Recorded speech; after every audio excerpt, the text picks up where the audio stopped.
तो आज duty 10 minute पहले पहुंचता हूँ और ऐसा लगता है कि बाकी सबकी छुट्टी है, क्योंकि मैं अकेला ही दिखता हूँ इस पूरी महफिल में। तो भैया आने के बाद महफिल में काम भी शुरू कर देता हूँ, तो फटाफट मशीन निकाल कर गाड़ी को चमका लेता हूँ। गाड़ी इस तरह से चमकती है जैसे रात को चांद चमक रहा था भैया। उसके बाद पहुंच जाता हूँ मैं सीधा ऑफिस पर, क्योंकि मैडम का आ गया था फ़ोन, तो फटाफट मेरे को निकलना भी था, तो उड़ते हुए आ जाता हूँ ऑफिस पर।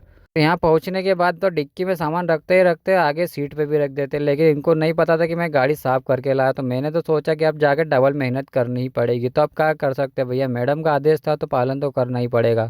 फटाफट अब उसके बाद पहुंच जाता हूँ मैं मैडम के घर पर और मैडम को दे देता हूँ सामान पूरा निकाल कर। तो मैं तो निकालता, उसके बाद में बंशी भी आ जाता, तो बंशी थोड़ी हेल्प करा देता है। तो इतना होने के बाद भैया बॉक्स तो उतार देते, उसके बाद जाना था मैडम को सीधे साकेत। तो फटाफट मैडम को लेकर मैं निकल जाता हूँ साकेत पर। साकेत पहुंचने के बाद मैडम को तो छोड़ देता हूँ, लेकिन उसके बाद बारी मेरी थी कि मुझे पार्किंग पे लगानी थी। और यहाँ इतनी छोटी गली थी कि यहाँ पे आने जाने वाले लोगों को भी दिक्कत हो भी रही थी, साथ ही साथ मुझे भी हो रही थी कि बार बार मुझे गाड़ी आगे पीछे करना पड़ रहा था, क्योंकि इतनी छोटी गली थी, जिस कारण तो तकलीफ तो आएगी ही सही। तो इतनी तकलीफ उठाने के बाद थोड़ी देर तो आ जाती है मैडम, तो फटाफट मैं थोड़ी राहत की सांस लेकर निकल जाता सीधा ऑफिस पर। ऑफिस पहुंचते ही मैडम बोल देते कि आधा घंटा अभी यहीं रुकना है, उसके बाद चलना है सीधा सियागंज मार्केट। तो आधा घंटा मैं यहाँ बैठ तो सकता ही नहीं, इसके बाद आ जाता बंसी। बंसी तो आया था अपने घर का सारा काम छोड़ के मैडम का काम करने के लिए, लेकिन मैं उसको ले लेता रास्ते में और उठा के सीधा चले जाता पान की गुमटी पर। आधे रास्ते में शुरू कर देता अपनी कहानी। तो इसकी कहानी ये है कि भाई को काम चाहिए अच्छा वाला, क्योंकि ये मैडम ने उसको बहुत कर दिया है परेशान। तो बोलता है कि इतना काम कराती है कि मैं तो इतना काम करके हो जाता हूँ परेशान। मैंने भी बोल दिया भाई तेरे लिए काम अच्छा मैं ढूंढ के रखता हूँ, जब तक तो अभी यहीं पे अपना काम कर, क्योंकि काम छोड़ नहीं सकता जब तक काम दूसरा मिलता नहीं।